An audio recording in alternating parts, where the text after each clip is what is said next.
Hi, everybody. My name is David Simpson. I am Associate Professor in the Department of Social Work at Pacific Lutheran University. And I'm Christensen, Professor of German, and both of us are affiliated faculty in the program of Holocaust and Genocide Studies. And we're super excited to talk to you just a little bit about the program that we're going to be leading in J-Term 2022 in Rwanda, Genocide, Memorialization, and the Future of Rwanda. Great. So we wanted to just start off really fast by going through some of the things that you will experience there. Kirsten and I had a group of students, we're with a group of students in 2018 in January. So this will be our second time returning to the country. And so briefly, prior to the course, the semester leading up to the course, a couple of days before we leave for the course, and then upon our return, we kind of meet to discuss things that we'll be experiencing, as well as things that we experienced while we were there. We will actually be in country for 2.5 weeks. So we have a few days in the beginning of J-Term where we meet together, go to country, and then come back and meet again. While we're in the country, we visit 4 or 5 different genocide memorial sites to see how the country of Rwanda is dealing with the effects of the genocide in terms of this major event that occurred in 1994.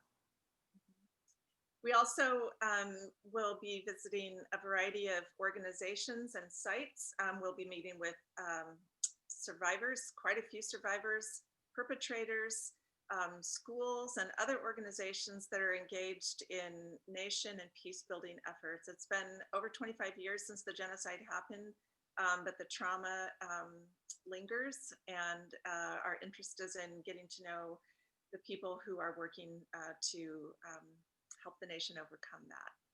Great. And like Kirsten said, there's a lot of trauma that still exists. So this is heavy work, right? And so one of the things that we do every night at the end of the day is sort of come together and do debriefs for about 45 to 60 minutes to get everybody to talk about their experiences through the day, kind of talk about their thoughts or feelings and how they interacted with some of the material or some of the sites or some of the things that we experienced while we were there. I am a social worker by training and have had a lot of clinical experience before coming to PLU. So I'm excited to help students navigate the heaviness of this work. And we do that on a daily basis. And I can vouch for David's gentleness and his great guidance in that part of the trip. And students on our earlier trip really spoke to the importance of that part of each day, a chance to process in a really intentional way the really difficult things that we saw. We also want you to know that there is a lot of joy in this trip. It's a heavy topic overall, but Rwandans are a joyful people, and it's known as the land of 1,000 hills. It is an incredibly beautiful country. We'll have a chance to go on safari at Akagera National Park.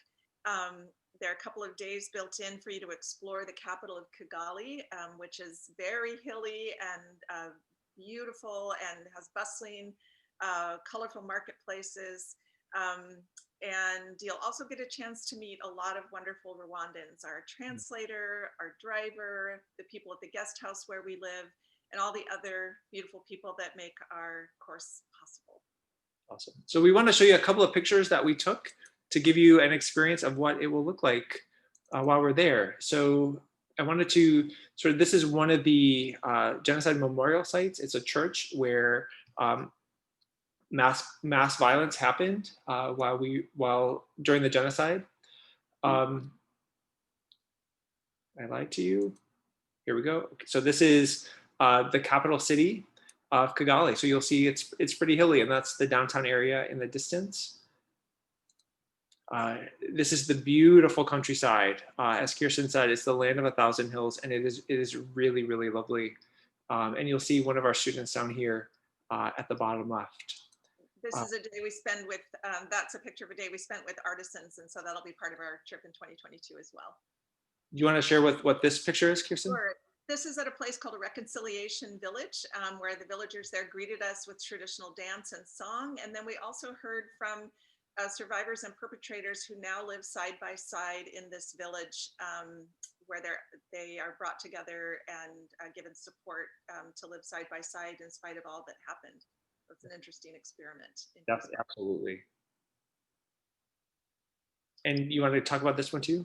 Sure. This is our lovely translator on the right, and she is standing next to a man named Damas Gasimba, who ran an orphanage during the genocide and is responsible for having saved about 400 children during the genocide. And he continues to be in the same space, but it now is kind of a safe space for an after-school program for children. But just so lovely to be in his presence, someone who did so much good at so much risk to himself.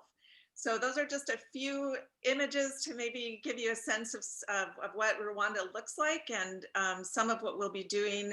We welcome questions about the program. It's something that means a lot to both of us.